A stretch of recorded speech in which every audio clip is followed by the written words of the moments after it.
Hey guys, new episode में आपका स्वागत है। एपिसोड की स्टार्टिंग में दिखाया जाता है बारबेक्यू खाने के बाद लिन जुआन नीचे बेहोश होने लग जाता है और चिल्ला रहा होता है। तभी दूसरी ओर से यूरोंग भागती हुई आती है और वो कहती है, लिन जुआन क्या तुम ठीक हो? और वो कहती है, माय लॉर्ड प्लीज़ यहाँ आइए, देखिए पता नहीं लिन जुआन को क्या हो गया। वहीं जेसिका उसके पास जाती है और वो लिन जुआन को ठीक करने लग जाती है अपनी स्पिरिचुअल पावर का यूज़ करते हुए। लिन जुआन स्पिरिचुअल पावर की मदद से ठीक हो जाता है और वो अपनी आंखें खोलता है। तभी लिन जुआन कहता है, मास्टर आखिर उस मीट के अंदर ऐसी कौन सी स्पिरिचुअल पावर थी जिसकी वजह से मैं बेहोश हो गया, और अगर आप मुझे ठीक नहीं करती तो मैं मारा जाता।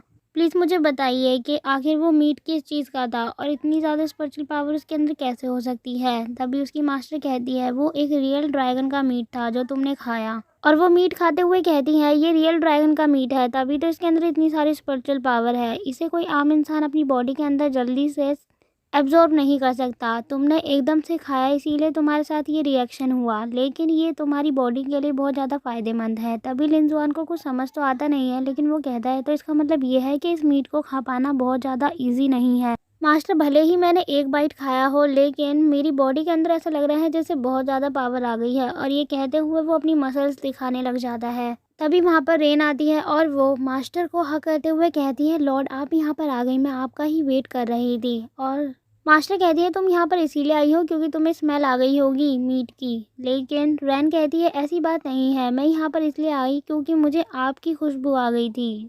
मास्टर जेसिका कहती है, तुम मुझे मस्का लगाना बंद करो। तुम ये जो सोच रही हो कि तुम ये खा पाओगी, ये तुम नहीं खा सकती क्योंकि तुम्हारी स्प्लिट बॉडी है। ये सब कुछ तुम्हारे लिए वेस्ट है। जब रेन ये बात सुनती है तो वो इमोशनल ड्रामा करने लग जाती है। ये सब देखकर लिन जुआन काफ़ी ज़्यादा खुश होता है और वो कहता है, ये मोमेंट तो काफ़ी ज़्यादा अच्छा है।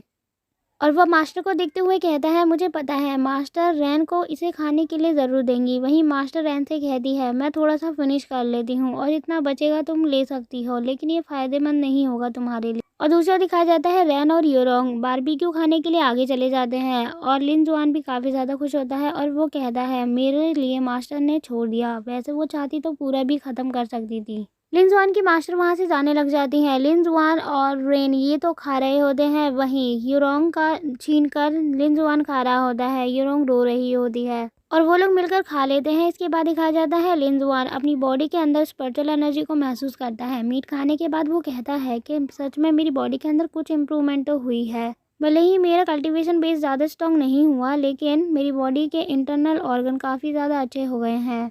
और इतना कहते ही वो अपनी स्पिरिचुअल पावर का यूज़ करने लग जाता है और स्पिरिचुअल पावर उसकी काफ़ी ज़्यादा बढ़ चुकी होती है। लिन जुआन कहता है, मेरी फिजिकल स्ट्रेंथ काफ़ी ज़्यादा बढ़ चुकी है, ये अच्छा हुआ मेरे लिए। यूरोंग लिन जुआन के पास आती है और वो कहती है, क्या हुआ, तुम यहाँ पर क्या कर रहे हो? लिन जुआन कहता है, कुछ भी नहीं, मैं तो बस कुछ चीज़ सोच रहा था। और वो अपनी स्ट्रेंथ को चेक करने के बाद कहता है, मेरी जो स्ट्रेंथ इस समय है, इस स्ट्रेंथ के अकॉर्डिंग मुझे लगता है कि मैं जोंग मैन ग्रैंड कॉम्पिटिशन में पार्टिसिपेट कर सकता हूँ।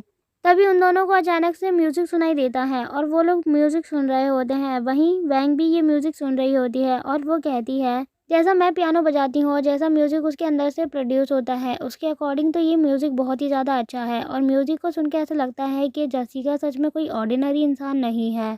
और वहीं लिन जुआन उस म्यूज़िक को सुनते हुए म्यूज़िक की ओर खींचा चला जाता है। वो म्यूज़िक उसकी मास्टर बजा रही होती है और लिन जुआन वहाँ पहुँच जाता है।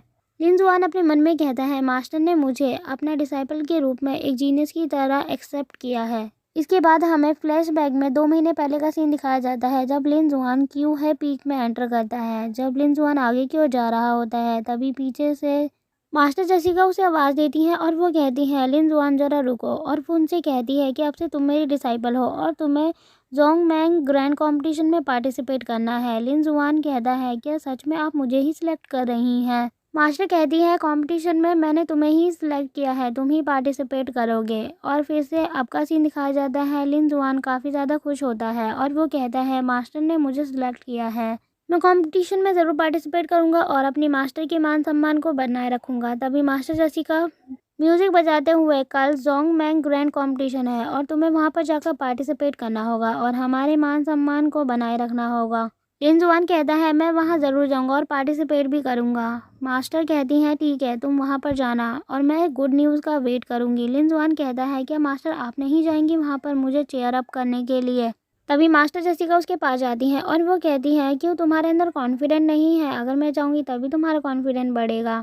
मास्टर जसिका उसके बहुत ज़्यादा करीब चली जाती हैं और वो कुछ कहने वाली होती है, जिसे देखकर लिन जुआन काफ़ी ज़्यादा शर्मा जाता है। और तभी मास्टर जसिका उसके ऊपर हंसने लग जाती हैं और वो कहती हैं, तुम चिंता मत करो, तुम्हारे अंदर काफ़ी ज़्यादा कॉन्फिडेंट है, तुम जीत जाओगे। और लिन जुआन अपने मन में कहता है, शायद से टेरिबुलेशन वर्ल्ड वो वर्ल्ड है जिसमें मैं अपनी मास्टर से मिलूंगा और ये वर्ल्ड मेरे लिए ही है। इसके बाद हमें नेक्स्ट सीन दिखाया जाता है, वुडिंग शियानमैन के जितने भी एल्डर होते हैं वो सारे कंपटीशन में आ रहे होते हैं। अब कंपटीशन स्टार्ट होने वाला होता है और सारे डिसाइपल भी आ चुके होते हैं पार्टिसिपेट करने के लिए और एल्डर्स को देख रहे होते हैं जो आसमान से आ रहे होते हैं। सेक्ट लीडर आगे बढ़ते हैं और वो कहते हैं कि 100 साल बाद ये कंपटीशन दोबारा कराया जा रहा है। ये मौका हर किसी के नसीब में नहीं होता देखने का और आज हम खुशकिस्मत है कि इमॉर्टल सेक्ट के सभी मेंबर यहाँ पर आ चुके हैं। इमॉर्टल सेक्ट के जितने भी डिसाइपल फ्यूचर में आगे बढ़ेंगे वो इमॉर्टल सेक्ट के पिलर कहलाएंगे। हम आशा करते हैं कि आप लोग सफल होंगे और रूल जो होंगे वो मैंने सभी पीक के मास्टर्स को बता दिया है, तो इसीलिए मुझे रिपीट करने की कोई ज़रूरत नहीं। ये बात सुनते ही लिन जुआन कहता है, ये कौन से रूल की बात कर रहे हैं, मुझे तो मेरी मास्टर ने बताया ही नहीं। लिन जुआन कहता है, कोई बात नहीं, अगर मुझे रूल्स मालूम नहीं मैं बाकी प्लेयर्स को फॉलो करूंगा और फिर मुझे पता चल जाएगा कि आगे आगे मुझे क्या करना होगा। और वहीं सेक्ट के एल्डर कहते हैं, कोई भी उल्लंघन नहीं करेगा रूल्स का।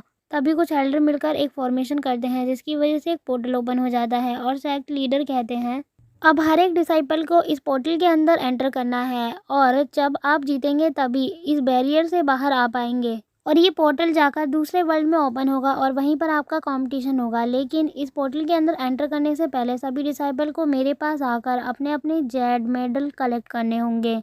ये कहते हुए वो सभी को जेड मेडल दे रहे होते हैं। अब लिन जुआन का नंबर आता है, लिन जुआन लेने के लिए आगे बढ़ता है। सेक्ट लीडर लिन जुआन से कहते हैं, लिन जुआन तुम्हें इस कंपटीशन में पार्टिसिपेट करने की कोई ज़रूरत नहीं, मैं तुम्हें बहुत अच्छा मौका दे सकता हूँ, तुम डायरेक्टली जीत सकते हो और एंटर कर सकते हो। सेक्ट लीडर की बात सुनकर डिसाइपल गुस्सा हो जाते हैं और वो आपस में बात करते हुए कहते हैं, लिन जुआन क्योंकि इसकी 3 स्पिरिचुअल रूट है इसीलिए इसे इतना ज़्यादा सेक्ट लीडर भाव दे रहे हैं, वरना इन्होंने तो हमें कभी भी ऐसा कुछ नहीं कहा और ना ही हमें कोई ऐसा इनविटेशन दिया। वहीं सेक्ट लीडर खुश होते हुए अपने मन में कहते हैं, अब तो डेफिनेटली लिन जुआन मेरा डिसाइपल बनने के लिए एग्री हो जाएगा क्योंकि मैंने उसे काफ़ी अच्छा ऑफर दिया है, वो मना नहीं कर सकता। लेकिन लिन जुआन माफ़ी मांगते हुए कहता है, थैंक यू, आपने मुझे इतना अच्छा ऑफर दिया, लेकिन माफ़ कीजिएगा मैं ये नहीं कर सकता, मैं मरते दम तक अपनी मास्टर को नहीं छोड़ सकता। मैं चाहता हूँ अगर मेरी मौत भी आए तो मेरी मास्टर की बाहों में आए और मैं उनकी बाहों में ही मरूं। लिन जुआन की बात सुनते ही सेक्ट लीडर कुछ भी नहीं कह पाते और वो बस खाली उसका मुंह देखते हुए रह जाते हैं और उनके सपने अब चूर चूर हो जाते हैं। और वहीं बाकी के डिसाइपल ये सब देख के बहुत ज़्यादा गुस्सा कर रहे होते हैं। वहीं लिन जुआन वहाँ से ये सब बोल के जा रहा होता है। सेक्ट लीडर कहते हैं, एक दिन लिन जुआन तुम्हें पता चलेगा कि मेरे जो एफर्ट है वो बेकार के नहीं है और तुम मेरी बात ज़रूर मानोगे। और तभी अनाउंसमेंट होती है और बोला जाता है, चेन पिंग सीक्रेट रिल्म में वो लोग एंटर कर सकते हैं जिन्हें जेड मेडल मिल चुका है।